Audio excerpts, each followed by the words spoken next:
ஏன் குரங்கு இயற்கை மரணம் அடையாதுன்னு உங்களுக்கு தெரியுமா? ஒருத்தர் வெளியே எந்திரிச்சு நடந்து போனதுக்குலாம் அவர் மேல கேஸ் போட்டாரு ஏன்னு உங்களுக்கு தெரியுமா?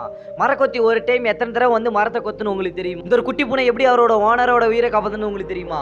இது மாதிரி இன்ட்ரெஸ்டிங்கான படிச்சு தெரிஞ்சுக்க கண்டினியூஸா இந்த ஒரு வீடியோ பாருங்க. நம்பர் 1, இந்த உலகத்துல எத்தனை வகையான குரங்குன்னு இருந்தாலுமே அந்த குரங்குலாம் பாத்தீங்கன்னா உனக்கு கரண்ட்ல அடிபட்டு சாவும், இல்லைன்னா ரோட்ல அடிபட்டு சாவும். நம்ம எப்பயாவது பார்த்துருக்கோமா இயற்கையா மரணம் அடைஞ்சிருக்கத? கண்டிப்பா பார்த்துருக்க மாட்டோம். அது ஏன் சொல்றேன்னு கேளுங்க. ஒரு குரங்குக்கு வந்து இயற்கையா மரணம் அடைய போறோம்னு தெரிஞ்சிருச்சுனாவே அந்த கூட்டத்தை விட்டு 10 நாள் முன்னாடியே வெளியே போயிடுமா. வெளியே போயிட்டு சாப்பாடு தண்ணி இல்லாம ஒரு இடத்துல வந்து உட்காந்துருக்குமா. அது உட்காந்துருக்கிறத பார்த்துட்டு கரையான் இருக்கு இல்லையா, கரையான் வந்து அது மேல வந்து ஏறி ஏறி சாப்பிட ஆரம்பிச்சு கொஞ்சம் கொஞ்சமா வந்து புத்தும் கட்டிடுமா. புத்து கட்டினது மட்டும் இல்லாம அது எல்லாத்தையுமே அந்த கரையான் வந்து சாப்பிட்டு முடிச்சிடும். அதனாலதான் நம்ம யாருமே வந்து குரங்கு இயற்கை மரணம் அடையிறத பார்க்கவே மாட்டோம். நம்பர் 2, மரக்கொத்தி ஒரு செகண்டுக்கு 20 டைம் வந்து மரத்தை கொத்துமா. அது கொத்தும் போது பார்த்தீங்கன்னா கிட்டத்தட்ட வந்து 400லேருந்து 500 கிலோமீட்டர் ஃபோர்ஸில் வந்து அதோட மூளை வந்து பின்னாடி முன்னாடி வந்து ஆடிட்டு இருக்குமா. அதனால தான் வந்து அந்த மரக்கொத்தி வந்து கண்ணை மூடிட்டு தான் வந்து மரத்தை கொத்துமா. நம்பர் 3, ஸ்கார்பியன் சொல்லப்படுற தேர்லாம் பார்த்தீங்கன்னா தன்னோட வாழ்க்கையில் வந்து ஒருத்தர கூட அதோட அம்மாவை பார்க்காதான். ஏன்னு பார்த்தீங்கன்னா அது குட்டி போட்ட உடனே அதோட குட்டியெல்லாம் முதுகில் சுமந்துட்டு போகுமா.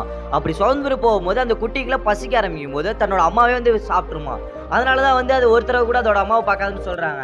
நம்பர் 4, இந்த உலகத்தில் இருக்க எல்லா பெண்களோட நேமும் பார்த்தீங்கன்னா ஐ இல்லைன்னா ஏல தான் முடியுமா. அது ஏன்னு எப்பயோ யோசிச்சிருக்கீங்களா? நம்பர் 5, நம்ம நத்தையெல்லாம் பார்த்தீங்கன்னா ரொம்ப சாஃப்டான அனிமல்னு நினச்சிட்டு இருப்போம். ஆனால் நத்தைக்குள்ளே இருக்க பற்கள்லாம் பார்த்தீங்கன்னா கிட்டத்தட்ட வந்து ரொம்ப கூர்மையாக இருக்குமா. கிட்டத்தட்ட வந்து 1000க்கு மேலேயான பற்கள் வந்து அந்த நத்தைகள் இருக்குமா. இனிமேல் நத்தையை பார்க்கும்போது நீங்கள் சாஃப்டான அனிமல் நினைக்கவே நினைக்காதீங்க. நம்பர் 6, யூரோப்பில் இருக்க ஒரு ஆள் பார்த்தீங்கன்னா தன்னோட பொண்டாட்டிகிட்ட சண்டை போட்டு கிட்டத்தட்ட வந்து 450 கிலோமீட்டர் நடந்து போயிட்டாராம். அவங்க பொண்டாட்டியும் பார்த்தீங்கன்னா சரி யூஸ்வலாக இவர் எப்படி தான் சண்டை போட்டு போயிடுவார் அப்படின்னு நினச்சிக்கிட்டு விட்டுட்டாங்க.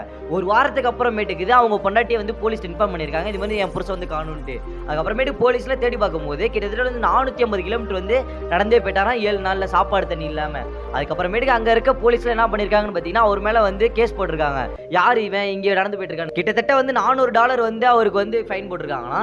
அதுக்கப்புறமேட்டு விசாரிச்சு பார்க்கும்போது அவர் உண்மையாலுமே வந்து சண்டை போட்டு தான் வெளியே வந்தாருன்னு தெரிஞ்சுக்கிட்டு அந்த போலீஸே வந்து அழைச்சிட்டு வந்து விட்டாங்களாம். நம்பர் 7, இந்த உலகத்தில் ஃபர்ஸ்ட் சூரியன் உதயம் அவர் நார் எதுன்னு கேட்டா கிரிபதின்னு சொல்ல போற ஒரு சின்ன தீவு தான். அது மட்டும் இல்லாம அந்த ஒரு தீவு தான் பாத்தீங்கன்னா ஃபர்ஸ்ட் நியூ இயரையும் கொண்டாடுவாங்களாம். மறக்காம இந்த வீடியோக்கு ஒரு லைக் பண்ணிட்டு பாருங்க. நீங்க கொடுக்குற ஒவ்வொரு லைக் தான் எனக்கு அடுத்த வீடியோ போட ஒவ்வொரு மோட்டிவேஷனா இருக்கும்.